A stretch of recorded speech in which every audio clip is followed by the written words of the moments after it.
Okay, welcome everyone. Good afternoon and welcome to the Central Barrens Commission meeting. If you all please rise for the pledge of allegiance, led by Deputy Supervisor. To the flag of the United States of America, and to the republic for which it stands, one nation, under God, indivisible, with liberty and justice for all. Okay, great. Welcome everyone to this afternoon's meeting of the Central Barrens Commission. We'll start with our public comment portion at the beginning. Is there anybody in the public who would like to speak at this time? Yep, Mr. Turner, come on up forward. Just state your name for the record. Sure. Thank you, Chairman Calarco. For the record, my name is John Turner. I am representing today, me, myself, and I. I'm not representing another organization, but I wanted to express my strong support, endorsement, and excitement about the proposal to begin steps forward in thinking about some type of Pine Barrens Interpretive Center. Think about major landscapes, protected landscapes, and natural areas through both the Northeast and the country and the world.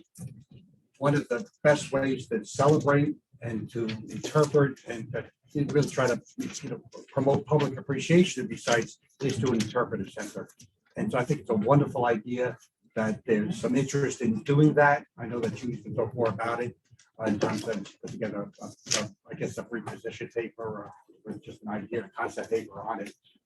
But you've got, I don't even tell you, you know, with DEC, with the centers, you have a state and just on Long Island, a Pine Barrens Visitor Center, I think would achieve so many different things simultaneously. It would really help catalyze the education program, take it to a new level. We're fortunate to find a place.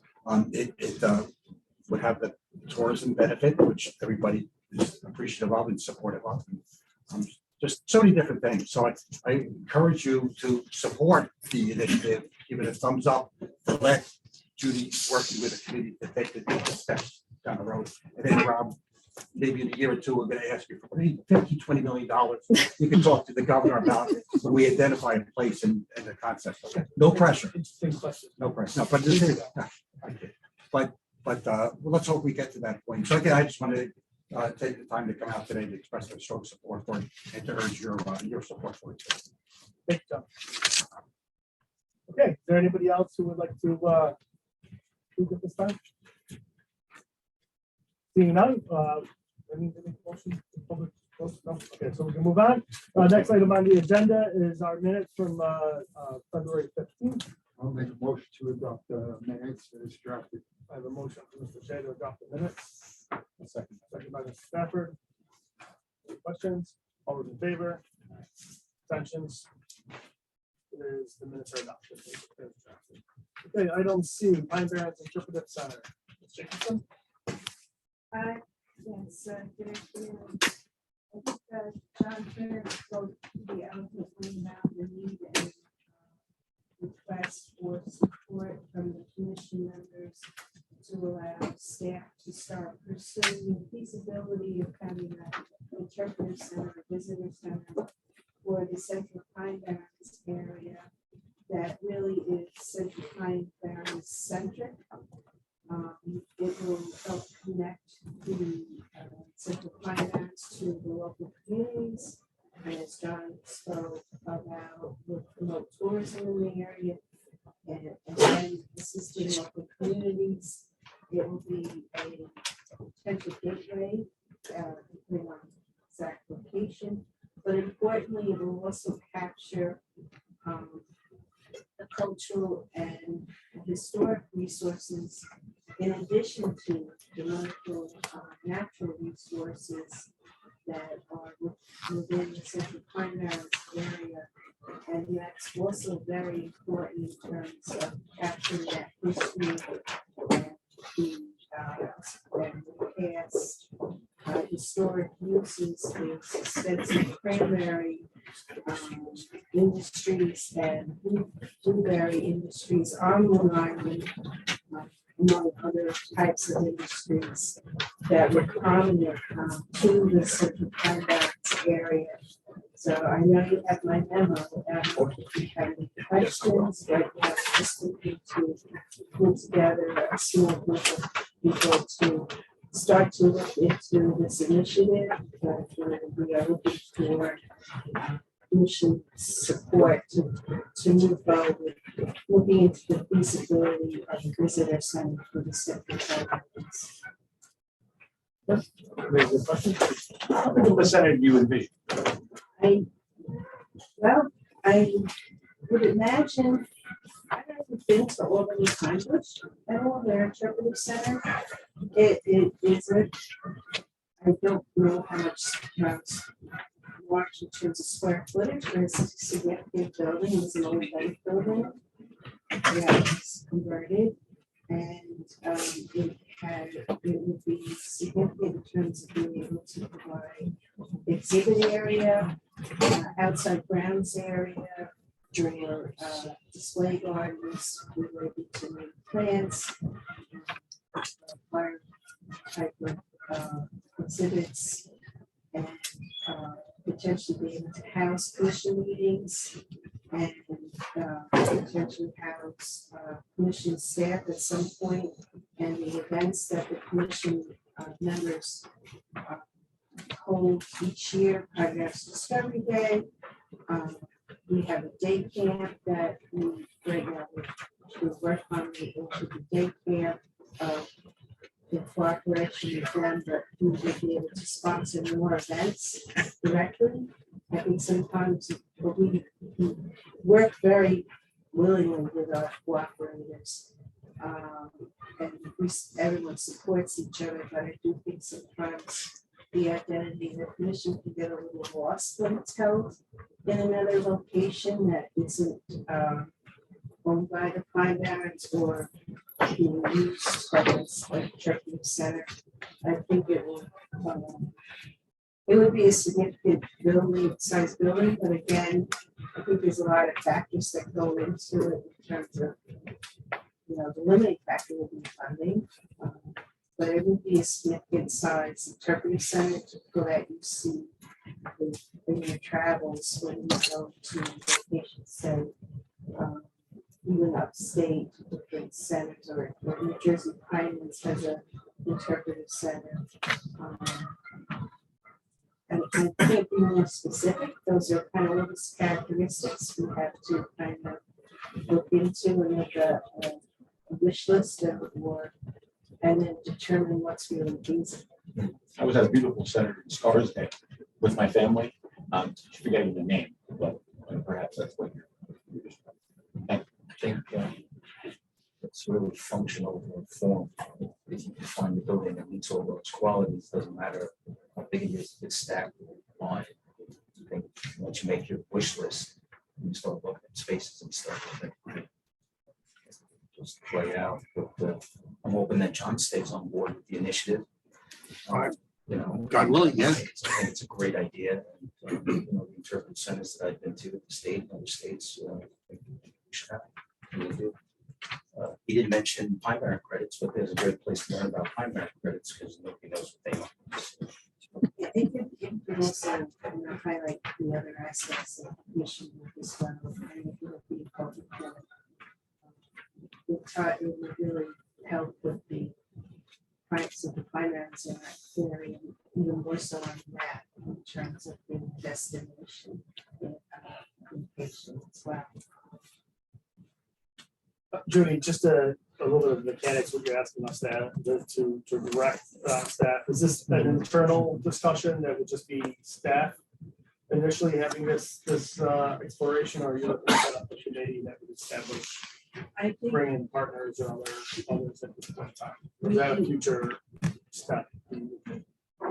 initially some staff, but maybe some outside people that have familiarity in education, maybe someone from the Historic Society, but it will be preliminary.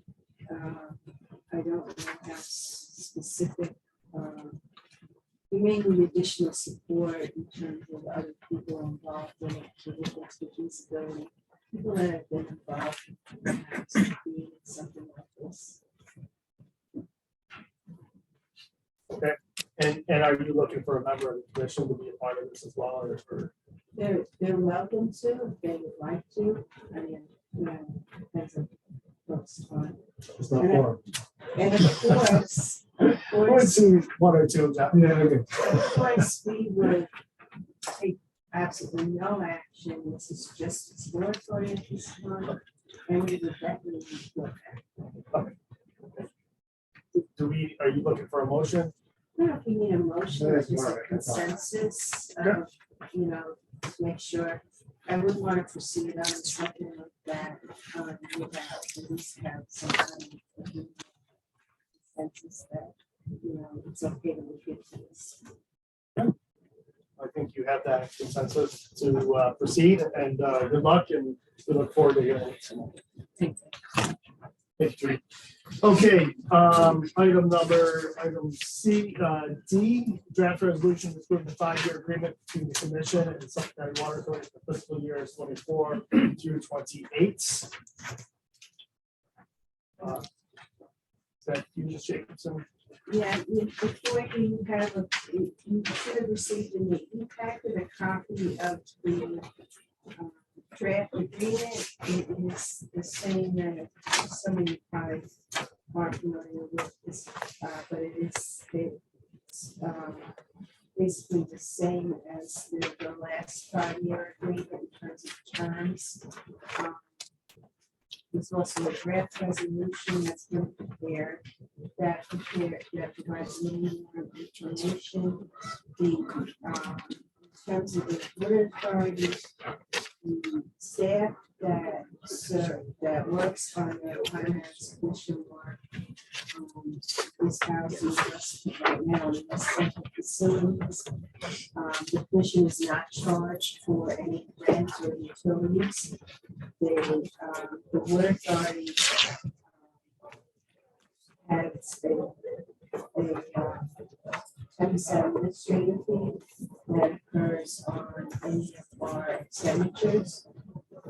That 10% goes to support the housing, utilities, human resource support, office space, accounting, handling the finances for the commission, and all the things. And so then the term was from April 1st, 2023 to March 31st, 2028, which is similar to what we're doing with those for the state as well. We're doing the contract. So, if anyone has any questions? Any questions? I'll make a motion to adopt resolution authorizing the agreement with some kind of water authority. Motion from Mr. Bennett, I'll second that. second by Mr. Stafford. Anybody on the issue? All in favor? Aye. Opposed? Abstentions? So that will be considered at the water authority's next meeting, which is next Thursday. It's already on their agenda. I have talked to Jeff Zager about it. Significant issues, but of course it's up to the board to, move the matter up. I don't anticipate any issues. Thank you. Okay, on to item 2A, Education and Outreach Division update, Ms. Burrow. Thank you for always getting my name right from the beginning. So keeping you on your toes, seeing how you pay attention. On number 1, outreach programs, the total number of students is not 174. It's actually 406 students that we reached for the months of February and March. We are in full swing with the Barrens Summer Camp, which Judy mentioned. We partner with Wertheim Wildlife Refuge. We are booked 3 out of the 6 sessions already. We always book up every year. Looking very forward to it again. It's always my favorite time of my year. This year, we hired an intern who will work with me on May and June at the commission on marketing, website design, and also camp administration. And then she'll carry on to be my counselor at this summer camp. Long Island Natural History Conference is Friday, April 28th. This year, it will be at CTEC Environmental Association. And John made a good comment that if a visitor center is ever created, this would be an opportunity for us to highlight the Natural History Conference there as well. We have almost 130 people signed up, and the speakers will talk on subjects such as the eastern coyote in Nassau County, Long Island's overwintering bats, And Long Island salt marshes, Fisher's Island, the river hearing declines despite our successful fish passage projects. Long Island terrestrial mammal survey and aquaculture regarding shellfish and scallops. So we are booking additionals as well, but that's what we have booked as of now. A partnership opportunity, which I'm excited about. We have a day in the life, which we do citizen science, collected by students. We have an opportunity to highlight it finally in a large outreach forum. We're partnering with Save the Great South Bay. They receive funding, and we will do an environmental report card on the Great South Bay using the data collected by the students over the last several years from the Day in the Life program. It will be, the template we will use will be Long Island Sounds report card that's funded by Save the Sound. So that's something we'll be working on in the next couple months, which I'm excited about. And then our cooperators meeting, which is this June, myself and Tim Moat are working on a video, and it would be celebrating the 30 years of the Pine Barrens Commission, its milestones, interviews, etc. Thank you. Any questions? Very much. Okay, 2B, Science and Stewardship Division. Ms. Martin?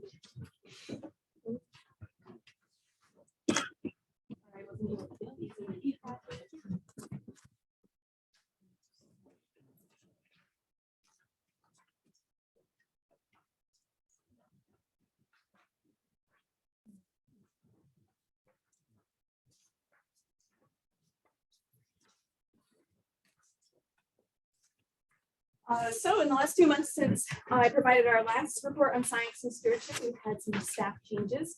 So Sabrina Cohn, our ecological field specialist, has provided notice, and her last day will be on Monday.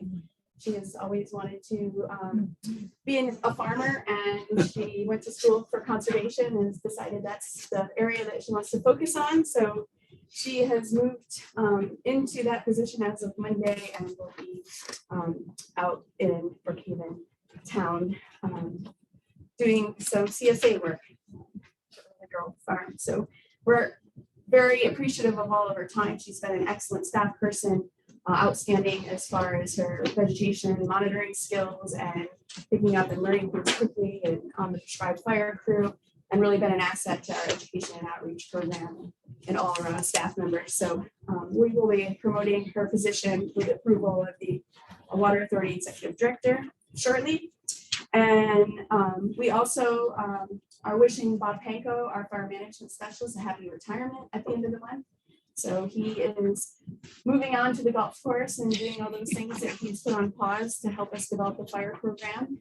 So we'll be having a little luncheon and gathering for him, but he's really created the structure and foundation of our fire program and developing the fire management plan, all the burn plans, helping us with job descriptions and hiring, and creating our guidance document and putting together our cache of equipment, and then leading the burns and putting the most number of acres of fire on the ground that Long Island has experienced in quite some time. So if you have a chance to give him a farewell, he'd appreciate that. We're going to have a little gathering in the office and then a little gathering after our work one night if anyone's interested in joining us.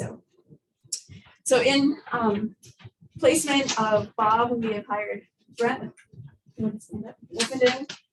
He is our seasonal burn boss. He hails from Maine via California via Santa Fe, but has long service with the National Park Service and other federal agencies. A retired bird boss who's joining us seasonally to lead our program. And then we have our seasonal prescribed fire crew. You guys would stand up. So our seasonal crew will be on to the end of May. All are extremely well qualified, have experience with Western wildfire and or local prescribed fire. So Brian Bogozzi is our engine boss, single resource boss qualified. Ron Bagan is our returning for a second season as a prescribed firefighter, along with Jess Menzel as a first year prescribed firefighter, and then Taylor Kern is joining us for her second year this year as a squad boss trainee, and her role of advancing leadership on the fire line. So we're looking forward to getting fire on the ground. Right now, the crew is working on forest management activities, helping the state DEC with emergency response drill and southern pine beetle thinning, creating fire stockpiles in order to do pile burning, during our off season with prescribed fire, and then as the weather conditions become more favorable, putting fire on the ground. One of the caveats to that is that the northern long-eared bat, previously listed as threatened, is now uplisted to endangered as of March 31st. So we're working with DEC and Fish and Wildlife to determine whether the prescriptions that we have for northern long-eared bat that are written into those prescriptions meet the requirements of the uplisting for protections within the endangered listing. So we're hoping that we'll be able to get favorable acknowledgement reflective of those practices, or if we have to move further into a tactical pause to develop these mitigation plans and habitat plans for the northern long-eared bat so that we can continue the fire program. So very busy in those activities related to meetings on the northern long-eared bat, operation meetings for the prescribed fire program, and also conducting a wealth of education and outreach within West Hampton and Riverhead, or in Rocky Point. Bob has finalized the draft of the dwarf pine barrens and the Rocky Point East burn plans that we hope to be able to start burning this spring and later in the fall in those areas. So we've been doing all the education and outreach in regard to that. Outside of fire, we had to reschedule the collection days for the Atlantic White Cedar with John Turner, who's helping us head that up with the Massapequa High School that I spoke about last meeting. So we are looking forward to rescheduling that. It was canceled due to inclement weather. We put up our traps for early detection, rapid response monitoring for non-native bark beetles. Similar capacity of southern pine beetle wasn't actively monitored for. So this is a way to detect new and similar species that can be as harmful as southern pine beetle in association with DEC and Forest Service. So we put those up on state lands. They're going up on Friday, just to east of EPCAL, because there is a large industrial area there to pick up whether there's any bark beetles or non-native beetles that are coming in as part of trade and transit. So we moved those sampling locations around the island in the Pine Barrens to try to capture as much diversity for early detection in that capacity. And then lastly, we have been surveying for southern pine beetle hazard trees at local Boy Scout camp to help them with their management and sizing that up. And also we continue to assist compliance and enforcement with the dumping issues that are occurring in Red Creek Park. In that area of Red Creek where there's continuous dumping by both commercial and public. And so we met with the town of Southampton, state police, DEC, and conservation officers to help better coordinate that. And we continue to work on doing restoration, sourcing seed to try to move forward with the case in Manorville to advance that restoration and hopefully find that case to a mutually agreeable point rather than having to go to court. So we've got very busy. Any questions? Yeah, just a question on the northern long-eared bat. You know, if any acoustic surveys being done over the winter months to detect burns that some of these. So DEC has taken the stance through their current and past surveying and Fish and Wildlife as well as considering Long Island is occupied. And so they're not doing any additional acoustic survey unless there's particular areas related to the work that we're advancing for forest management. So northern long-eared bat is really up in New York and coastal plain source population because we don't have hibernacula in which they're gathering and exposing one another to the white nose syndrome. So because they're overwintering in crawl spaces and attics in people's houses, urbanized areas instead of caves, they are not, their populations are not as impacted.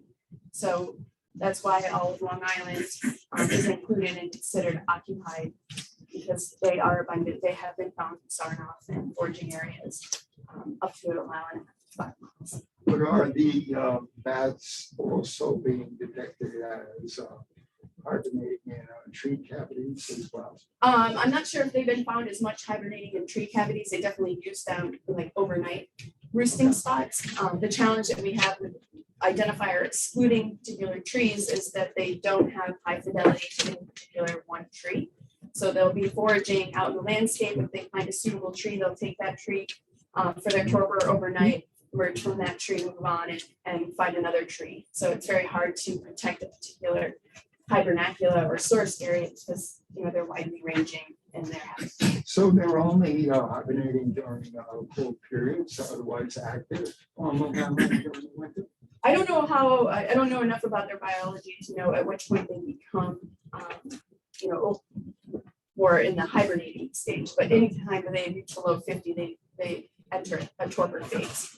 So we have within our burn plans that we can't ignite below 50 degrees so that the bats, if they are in a tree that is being consumed around with fire, that they're able to fly off and not be injured by the scorch and the heat that's being thrown from the fire. So that's one of the benefits that we have in our plans that would be looked on favorably by Fish and Wildlife Service is that 50-degree ignition threshold that we need to meet, as well as we're limiting, have been limiting through DEC guidance of no burning in June and July during the pupping period when the females are carrying their pups. So if that is using a particular tree and it's in a torpor state and that tree is being cut, will it awaken and leave that tree? Or is it at risk of mortality If they're during the fitting, winter months? my understanding is that they're using more urban structures than trees, but I can get back to you on that. All right, great. All right, Yeah. Anybody else? I just have a comment. I think if you get the interpretive center, you prescribe burns, I think people will find fascinating. I spent time out in Yosemite with my family last year and Sequoia Kings Canyon, and they were dealing with the southern pine beetle. They went into detail, the burns that they are doing out there, also to during drought time to protect the sequoias. And I think everyone that was on a tour, the big tour, found it fascinating. Yeah, Albany Pine Bush has landscaped all around their visitor center with native species, and they actually have raised beds and built-in landscape that they'll actually go and burn right around the building, and further illustrates how close you can get to structures, how controlled prescribed fire is, and directly shows the public that are visiting what you can utilize prescribed fire for and the benefits that, it's not just in the woodlands. It's right there as part of the visitor center, and they have a great installation inside. So I completely agree. There's plenty of opportunity to put information and displays in the educational center. And I think that's one of the key aspects of helping the public understand the need for prescribed fire, because it's been removed from the culture for so long. And that's what we're trying to overcome with our educational programming. Right. Throw an application to the government for 21. Very good. Good. Eric, no, we had the opportunity to witness one prescribed burn last year. I went out with some staff, and it's really amazing how professional and how effective they are. And we do welcome you. If you would like to come out to any of the prescribed fires, you're welcome to. We can do a drive-through. One of us can accompany you and show you what the burns involved. We can give you some mix, and so always welcome out on the prescribed fires when we're having them. So, if you're interested, I'll make sure to reach out to you in that capacity. Okay, 2C, draft resolution to purchase 2 UAS DJI Mavic 3T thermal capability drones. Mr. Carmon? There's a proposal to purchase these 2 drones as our primary aircraft to replace the one that we use that we're currently using as our training aircraft. They're the most current aircraft that they offer. I think they're priced at about $6,000 a piece. I did print a spec sheet in the event that anyone would like to see it. Pass it around. It's a very capable drone, and it's consistent with what we're using. So we're encouraging the lesson. We'll use it for encroachments, different types of access issues where we have to get our eyes on things without having to go on the property, where we have problems with some of our people. And then Claudia will explain the use in the forest health area. Yeah, so the drones will have accountable applications to ecosystem management, looking for early detection in southern pine beetle, helping to focus on the ground activities for rapid response. We can use it to size up invasive species infestations like the coastal plain ponds, which are hard to access, and can be readily used for our prescribed fire program, one of the challenges that we have with staff timing after the burns. The burn is the easy part, it's quick, but the mop up is more challenging and difficult, and it can be harder to find some of those hot spots. So there's infrared on these drones, so we can have a drone up and flying and looking for those hot spots to source those out and directly target those in a more efficient way. And beyond that, the drone can also be used for documenting active work that's occurring on restorations. And there's also been a number of agencies that have reached out to us to help document some of the work that they've been doing. So with the approval of the county MOU that we're anticipating, that would be part of some of the work that we could do to help other agencies utilize the drone. So, And how many drone pilots do we have right now? Currently, that was part of my presentation later. We have myself and Polly, we have Samantha coming on board, and I have an introduction. We're going to look to bring our new voice officer on board as well. and then we'll be hiring an ecologist that's coming on board in May. They'll become drone qualified as well as some field specialists, so that we'll have duplicity and a number of people that can fly in each one time. Okay, do you make a motion? Yeah, I'll make a motion to adopt the resolution authorized purchase of 2 thermal imaging drones. Yeah, motion for Mr. Shea, I'll second that.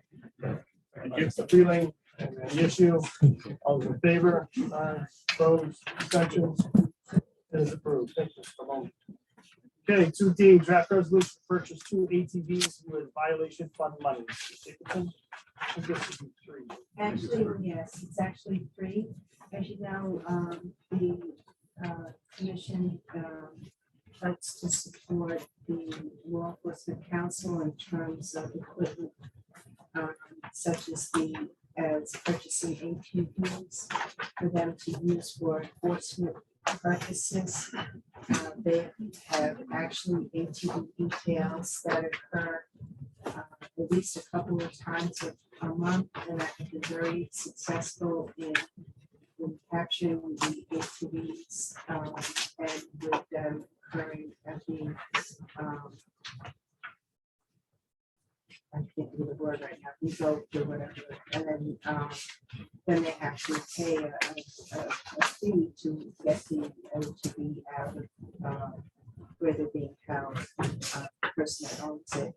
But they have been very successful with these ATV operations they do.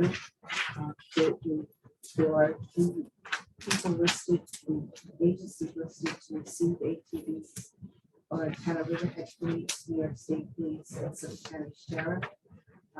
The money would be pay for the ATVs will come out of the commission's violation fund monies that we have approved from penalties that have been paid over time. The law enforcement council folks have informed me that this will be their only request this year. They realize it is a significant request. One is actually a carryover from last year that we got updated recently. But that's what they informed me, that they won't ask for anything more this year. And we really appreciate it. We were able to officially to fund this request. Okay. Do you have any questions? Take them all with the choice. Okay, anything motion for all 3 resolutions? By Mr. Freeland to approve. Second by Mr. Stafford. To be on the issue, to be clear, this is a ATV for the town of Riverhead Police, 1 for New York State Police, and 1 for Suffolk County Sheriff. All those in favor? Aye. Opposed? Abstentions?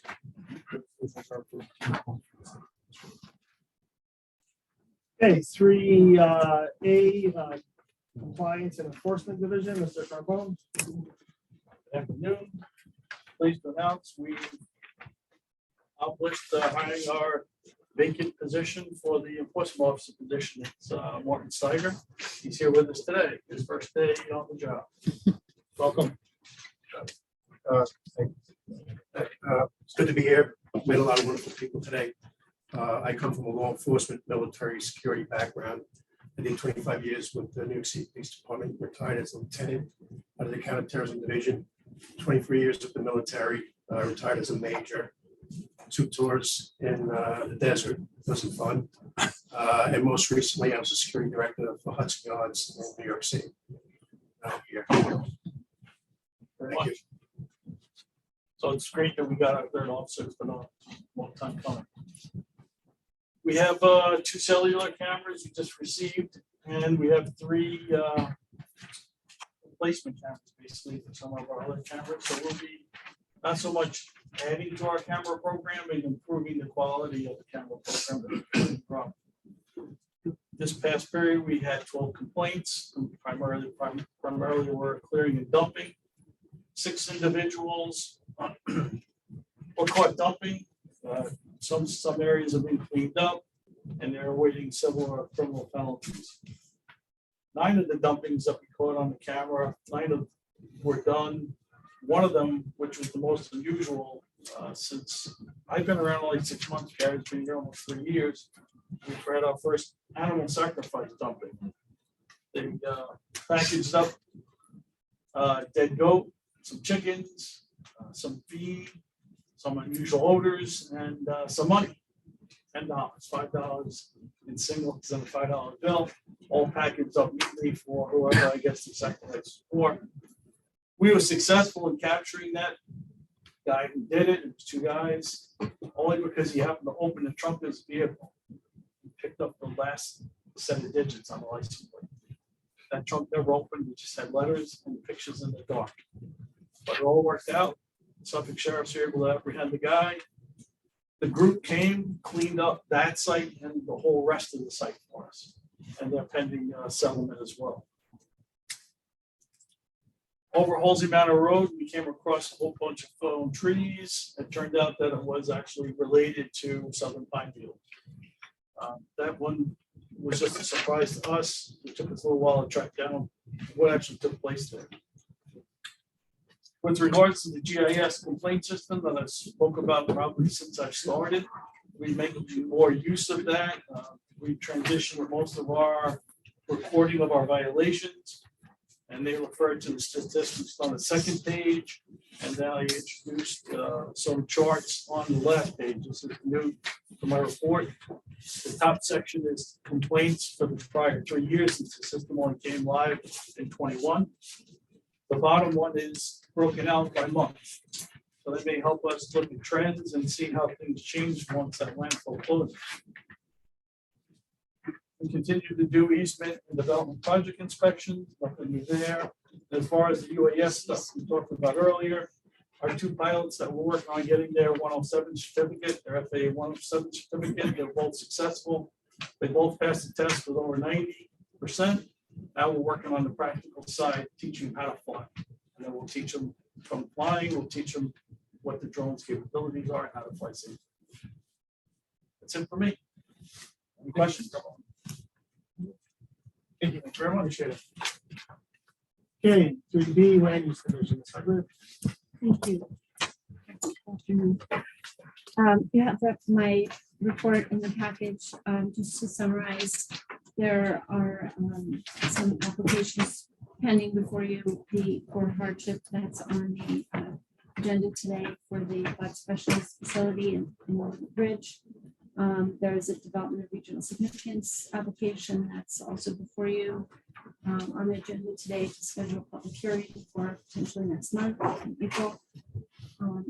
We continue to get receive referrals from towns, and one we learned about today from potentially the village of Fog, and also request for determination of jurisdiction.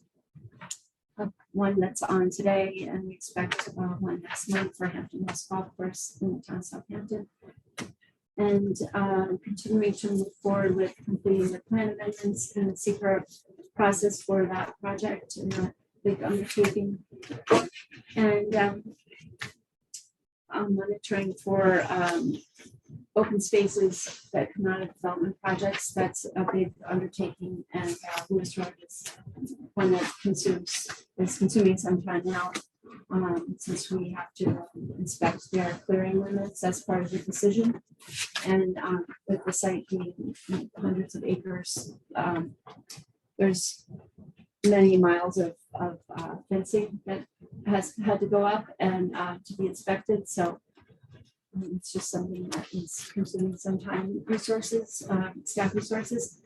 And FOIL requests, obviously, we respond to those regularly. Jerry is really the FOIL officer, but any assistance that's needed on the building development projects related to those requests. And that's all I have for now. If you have any questions. Thank you very much. Okay, really see the credit program. Mr. Bird. Good afternoon, everyone. So I'm going to give you a brief update on the recent activities in the credit program. So we have issued 5 letters of interpretations, and we are following up on the past LOIs. One easement was recently recorded, and which generated 1 credit, and 3 easements are in the process right now. We also keep up with our easement monitoring program. 6 easements with the road access have been visited and inspected recently, and that include the Nassau County Boy Scouts property. This is the biggest property that we have in the program, over 400 acres. And as of now, they experience some issues with the southern pine beetles. Large areas are affected by it, and we're expecting them to send us the letter where they, with a proposal how to address this issue, and most likely it will be at the next commission meeting in April. 0.29 credits have been redeemed. All of them in the town of Brookhaven for commercial project, and 4.2 credits have been sold with the average price of almost 87,000 per credit. Also, on the March 1st, we had the clearinghouse meeting where the board members discussed many items. Some of them are how to improve the participation in the credit program, and related to that, to do the research on similar TDR programs. I know there's one in New Jersey, Pineland Credit Program, which is quite similar. So we're planning to do the research to see what challenges they face and how they trying to resolve it.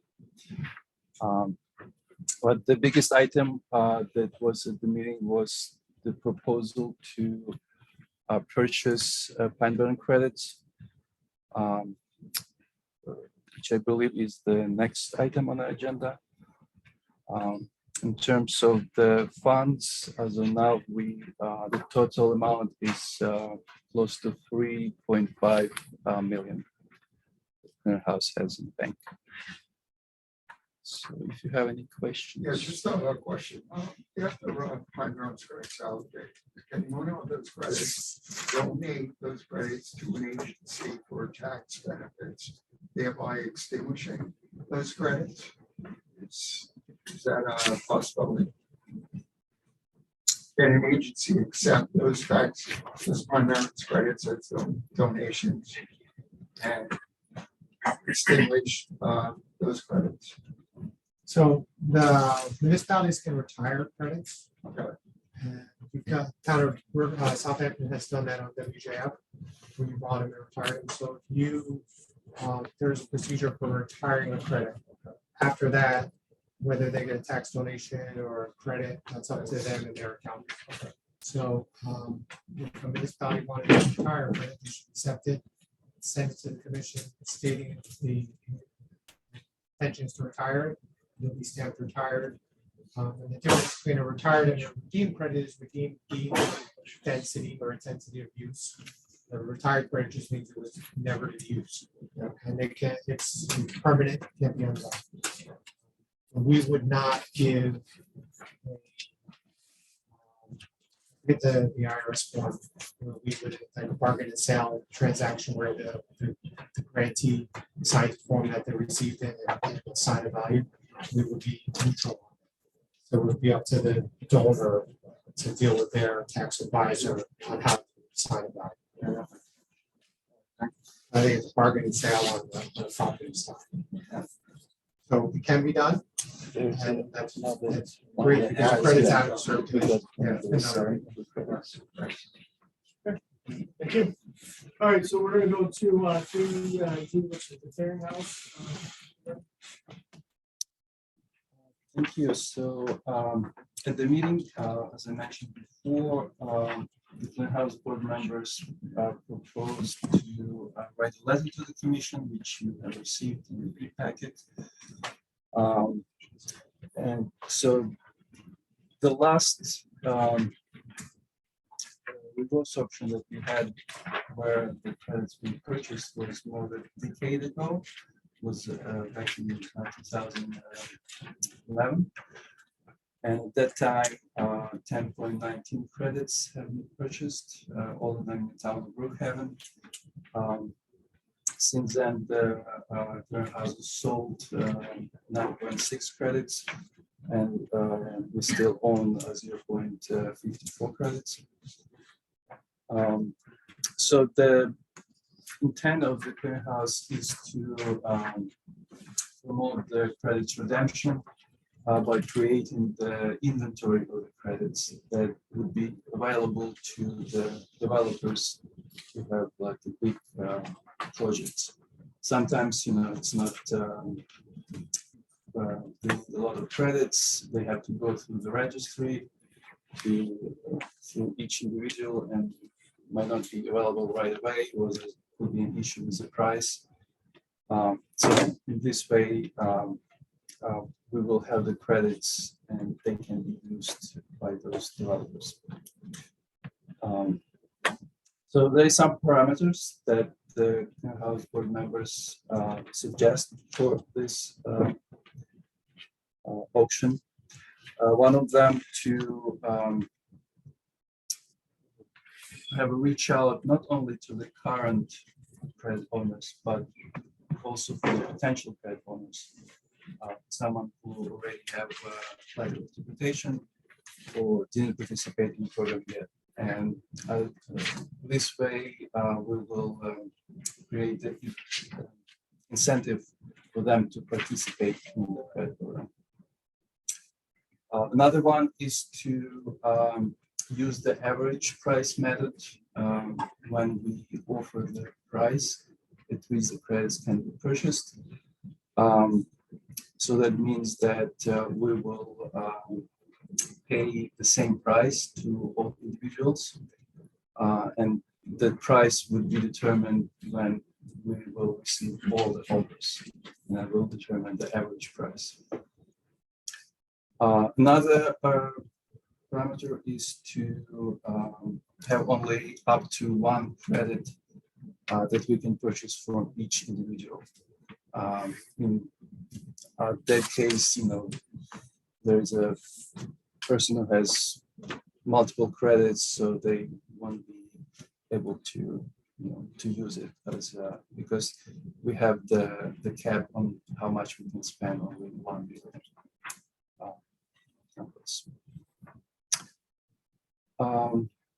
So I believe that's all I have, and if you have any comments, suggestions, and I'm sorry, we have the resolution that you should have received in the packet, so which would authorize the commission staff to execute the auction this year. So I just have a couple of things. One is Jerry mentioned the credits be available to a person with a big project and also be available to a person with a small. So, and then you, the commission, would decide how to sell them. Last time, the commission offered them to be involved in shovel-ready projects so that the credits weren't purchased by a speculator. So they were put right into use and through 9 credits were after they were sold. So those credits went back into what the credit program intended with to get that density increase. Second is the commission would establish the purchase price. So it's your money, you would decide this is how much it would be sold, purchased by or for. So that's not set up by the clearinghouse staff. That would be up to the commission decision on what to pay. And then the last thing is the 1 credit per person cap. Is again, there are speculators, which is great. We encourage everyone to buy credits. Representations as to their value, but we encourage them to buy it. So the intention of this program is not to reward a person who's wound up a bunch of credits. It's really to try to figure out if there's anyone left that hasn't participated in all of these efforts, that they have an equal chance to get in and participate. So if the commission said we'll buy 10 credits from someone who bought 10 2 years ago, that's not really increasing participation and addressing those people in the corner that may be more trustworthy or who have more faith in government versus a private person knocking on the door saying, I'll buy your credit. I don't know what that is. If these people are government, we have a little more confidence. So I just want to make 3 observations about the chair. It's very participation.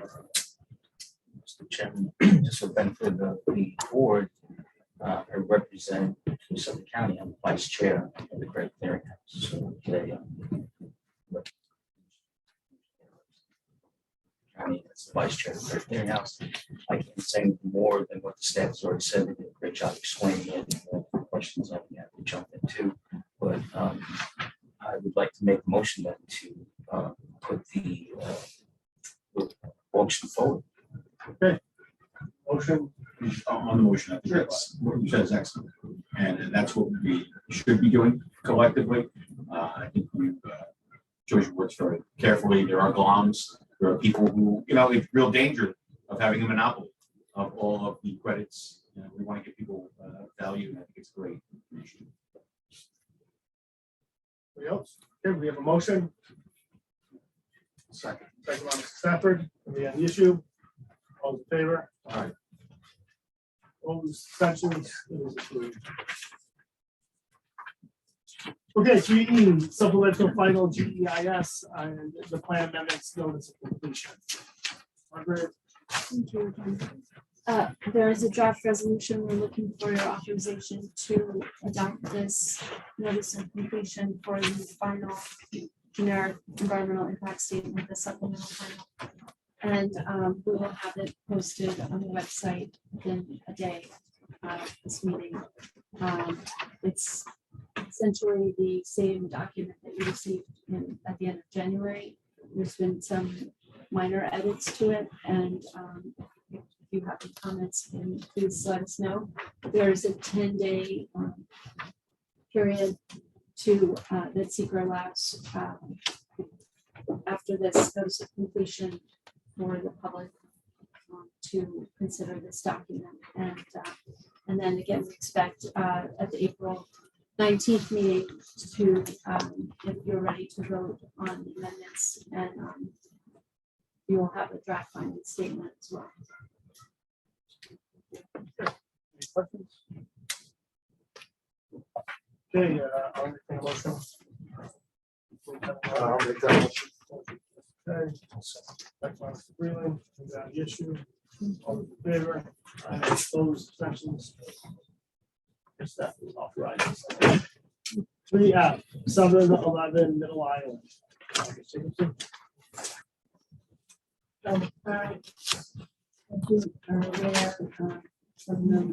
prior meetings. 7-Eleven Middle Island has committed for a second time a violation on the property where they mowed the rest of the area that was supposed to be restored. This is located on the north side of Mill Country Road. Kind of just the first street from the little bit library area. We did have a conference call with the owners of the property and discussed, started to discuss how maybe this could be prevented in the future.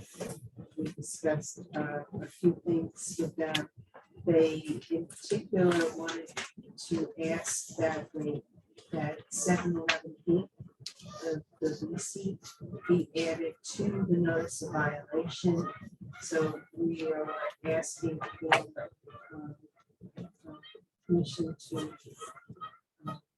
allow us to authorize us to add 7-Eleven to the notice of violation, and then we send that out.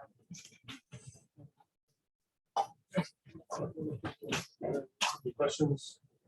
I'll make that motion. Motion for Mr. Shea, Second. second by Mr. Stafford. Got the issue? All in favor? Aye. Opposed? Abstentions? Approved. Okay, core preservation area, 3G, here, cancer and blood specialist core preservation area. Perfect. Thank you. The commission's just, So this is the next topic here, blood and here, cancer and blood specialist. If anyone wants to recuse themselves, please raise their hand now. No way to recuse all conversation. Well, I'll just state on the record, the council member I serve with is employed by New York Cancer Blood. If you believe I should recuse myself, I would appreciate that conversation, I guess, in executive session. Okay. But do you believe there's a basis for which, I mean, I openly state on the record that my, If there's no conflict, if you're, you can recuse yourself, given that you serve on the town board with that person. The supervisor did not recuse himself during the hearing. It's up to you. Since you're a new face to the commission, and I know that that member is a member of the town board, I didn't want to raise my hand before we've had the conversation to give you the opportunity to recuse yourself. I don't see a harm in recusing yourself. There's a quorum of other members that can handle the matter. You want to go into executive session? And we can have that conversation then too. I mean, sure, but I would tend to follow suit with the supervisor who heard this in its initial form. And if he proceeded, I will proceed. It is my inclination to proceed on his behalf as if he was here. There's a resolution in the package for your authorization. This is the for hardship. The resolution indicates that this is would be denied based on the reasons that are explained in the resolution. Okay, are there any questions on the resolution? I do have questions. Go ahead. And the questions are, I've read through the procedural history. I've gone through the aerials, and this is also in my council. And this property was allowed to be expanded by the Pine Barrens Commission in 2010 significantly. And as part, which was curious to me, as part of the expansion, which I believe was 19,000 square feet, I guess the same granting authority also called for the diminishment of parking, which is needed for this building. It's no secret that commercial office space is increasingly tough in any town, especially in the town of Brookhaven. And to me, it seemed like this hardship, to some extent, was created. I'm sure not on purpose, and perhaps not by the people here, but by the fact that if you allow a 14 or 19,000 foot expansion, a second story, you're going to need requisite parking for that, for people to park who are utilizing the office space as a land use. The area in which, and I went through the town aerials, the area in which they propose to build additional parking, which they claim is needed, was already disturbed by a sort of horseshoe drive area and what looked like a grassy area, according to the town aerials.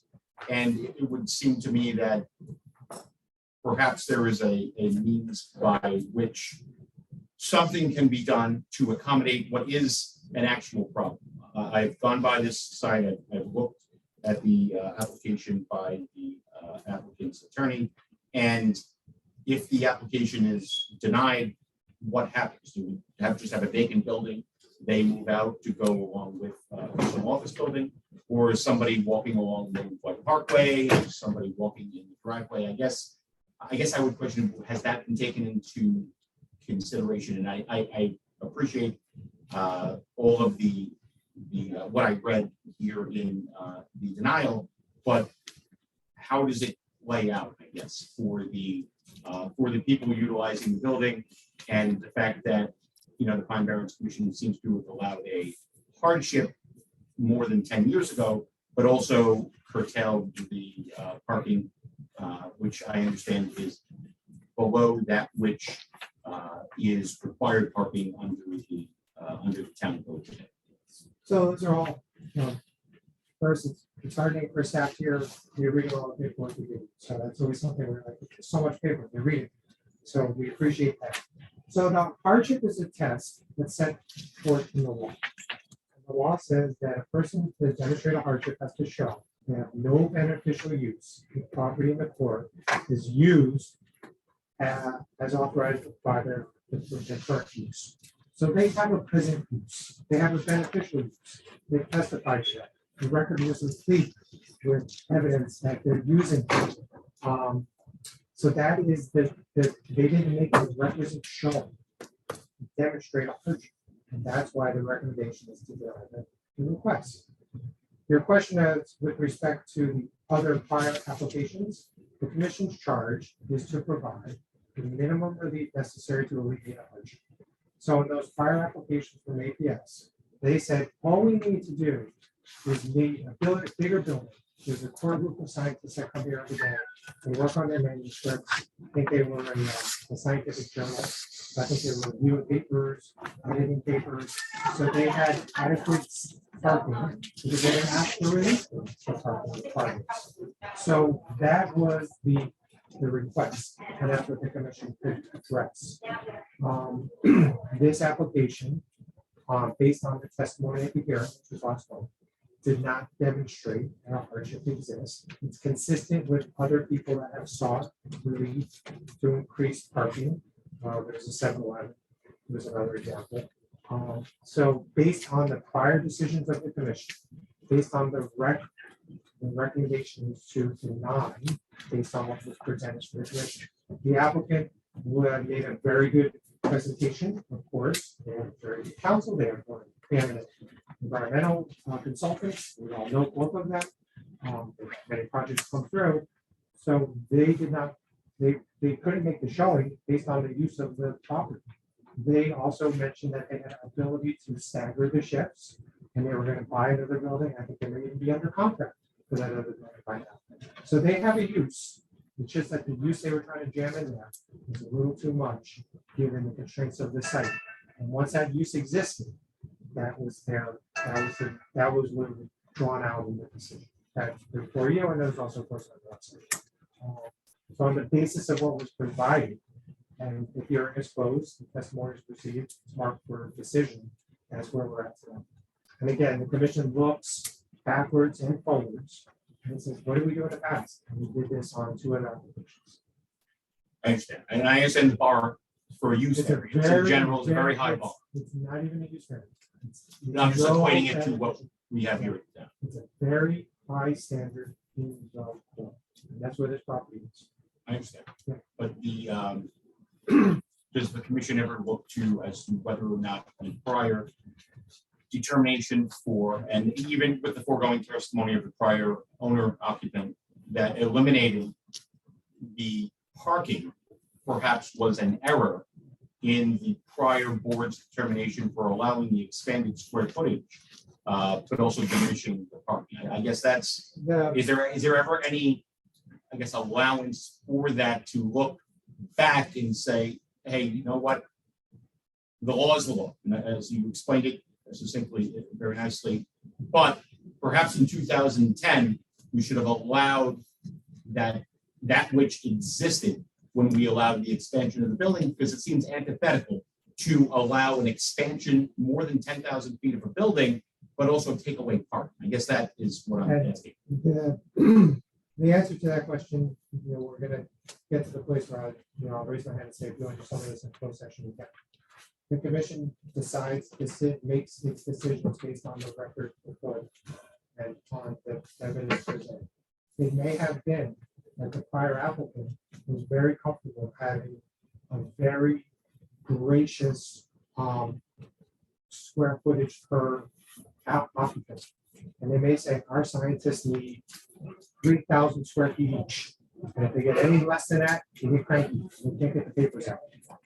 And that may have been what they need, and that's all they asked for. In fact, they made the presentation to the commission saying, we're gonna do all these good things, we're gonna restore all of these areas, which is ultimately the commission's charge, right? So the environmental, ecological, groundwater resources. So they said, this application is better because we don't need new parking, we're actually gonna restore parking. So we're gonna actually give back some green space. So that application was decided on the merit at the time. Using the commission's practice, I'm sure it's all government is not to say, you know, if things change, they would consider in the context of the new application. It's not to second guess the decisions made in the past and say we should have done something different, because that's it's dangerous to any of us in life, including the commission. Shoulda, coulda, woulda. But the application was decided for APS based on the record APS provided. We do not know their unique circumstance, which is one of the things that the law talks about, the really unique circumstance peculiar to the applicant. They may have had a spacing requirement that says every person gets 5,000 square feet. They don't like each other, but they don't like each other that much.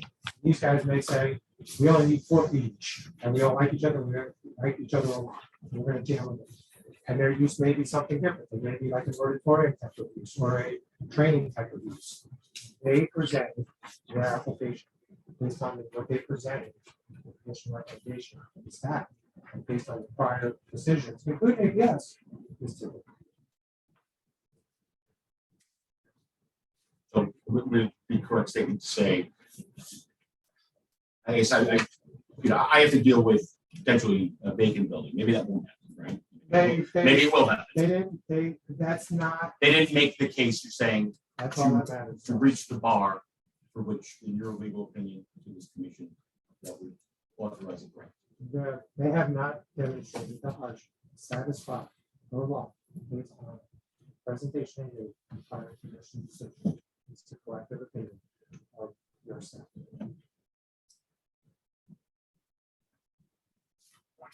Any other questions?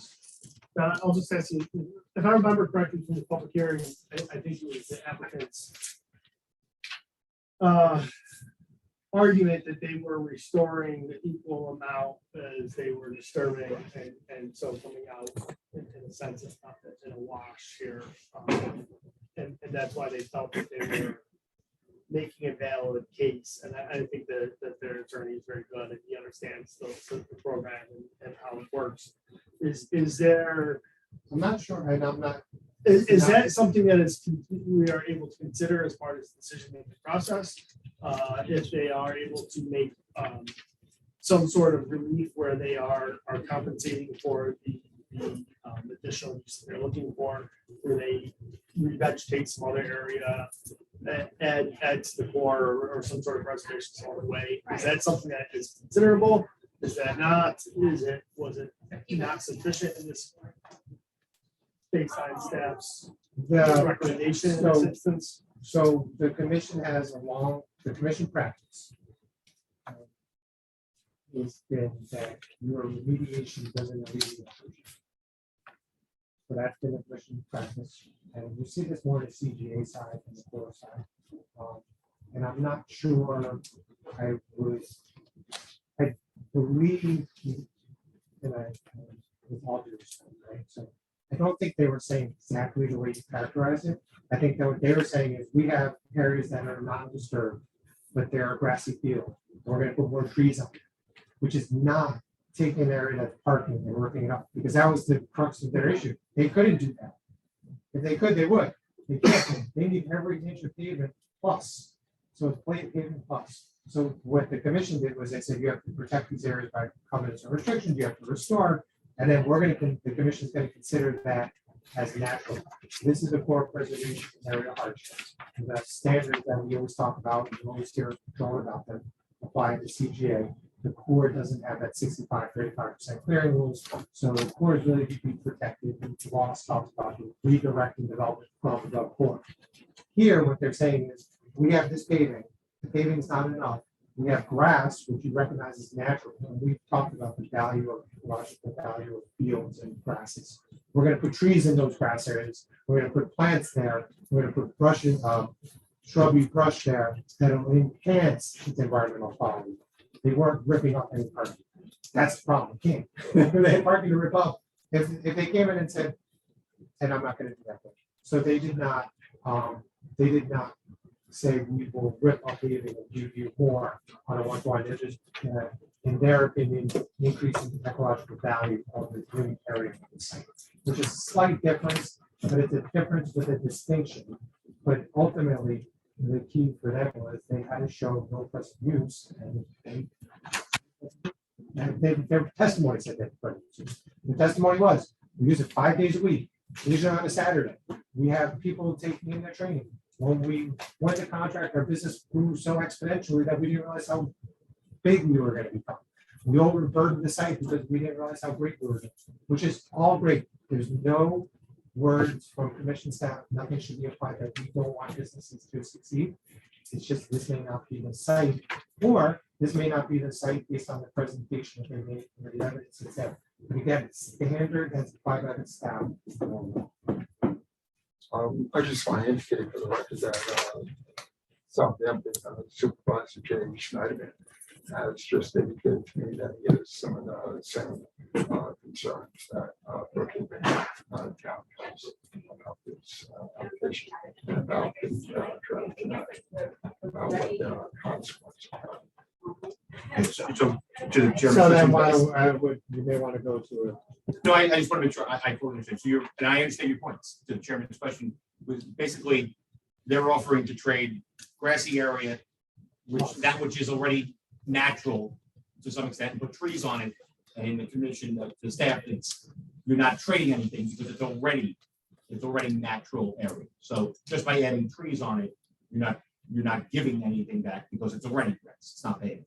I get it. I understand your point, but is the point which I keep on getting back to is maybe not as many spots as it was. It's clearly not as many spots. When you look at the aerials from 2010, that was a grass centered median area, but there was I guess we'll call it a horseshoe, a circular road that if you park, and they would have had more parking there had that not.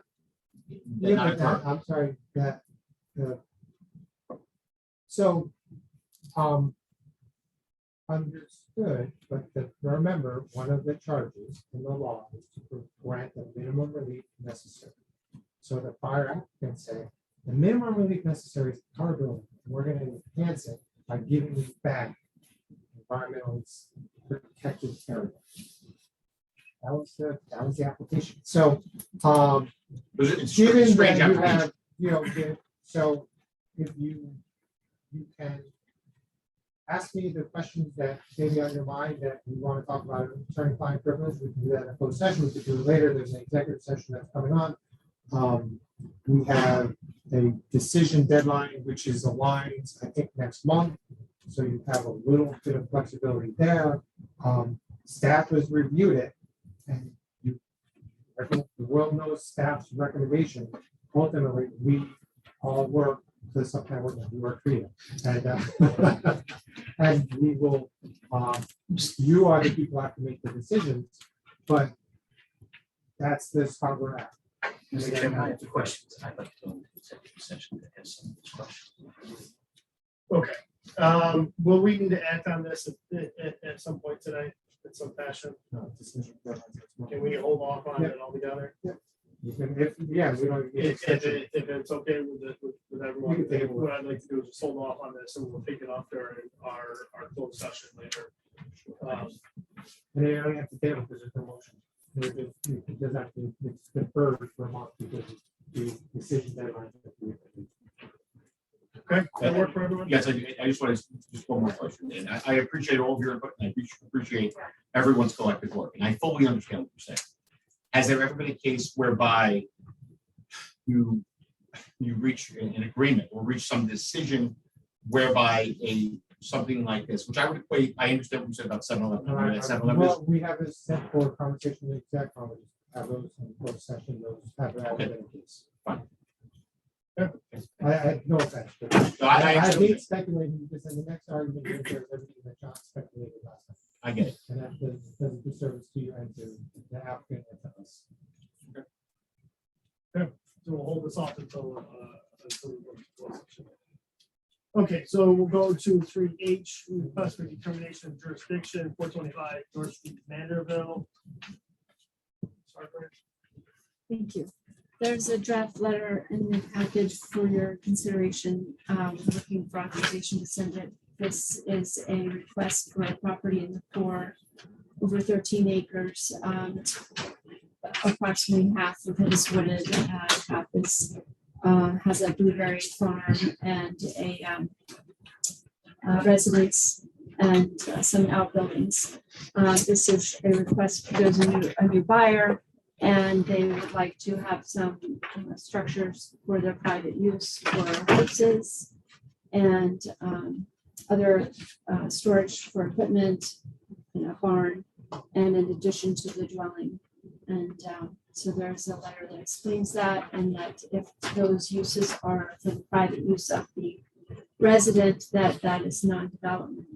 If that changes and this becomes a commercial operation, either commercial horse, a facility for people who are not residents of the property, and or a pick blueberry farm, a commercial operation, that the determination could be different, but for now, if these are uses for the private use of the resident, which the applicant has explained that they are, then the determination is it's non-development and no further review is required. They'll still need to get permits from the town of Brookhaven.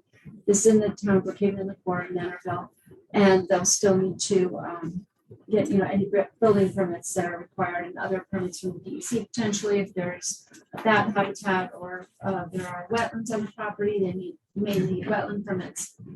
That's the determination. So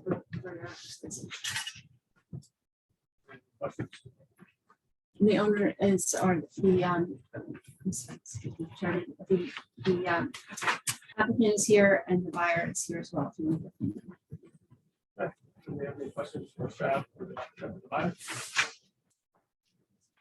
Okay. Motion. Motion from Mr. Freeling. Second by Mr. Stafford to approve sending the letter. All those in favor? Opposed? It is approved. Okay, Federal Growth Area I, the next year square development additional significance. Sorry, Okay, this is just so this on, is just setting a public just hearing, scheduled right? public hearing for, next month, potentially April 15th. Okay, so I'll entertain a motion to some public hearing. That's for April 19th at 3 p.m. Is that accurate? Yes. Second by Mr. Shea, second by Mr. Freeling. Anybody on the issue? All those in favor, opposed, abstentions? Approved, public hearing set. Okay, J, referrals. Other I, Brookhaven Planning Board, September morning, LLC. There is a draft letter in the package we're looking for authorization to send it. This is development in the compatible growth area, a warehouse in the 78,000 square foot warehouse in the Brookhaven Industrial Park. And we have just outlined some of the standards the project has to conform with standards outlined in the plan, which are implemented by the town code. So we're looking for authorization since then. Freeling. Second. The issue, all those in favor, opposed. Okay, it's approved. J2, Southampton ZBA, single family dwelling, 100 Val Ave. This is a single and separate lot in the compatible growth area at New Riverside, and an application was received from the Southampton Housing Authority. This is, there's a draft letter we're looking for authorization to send that letter. This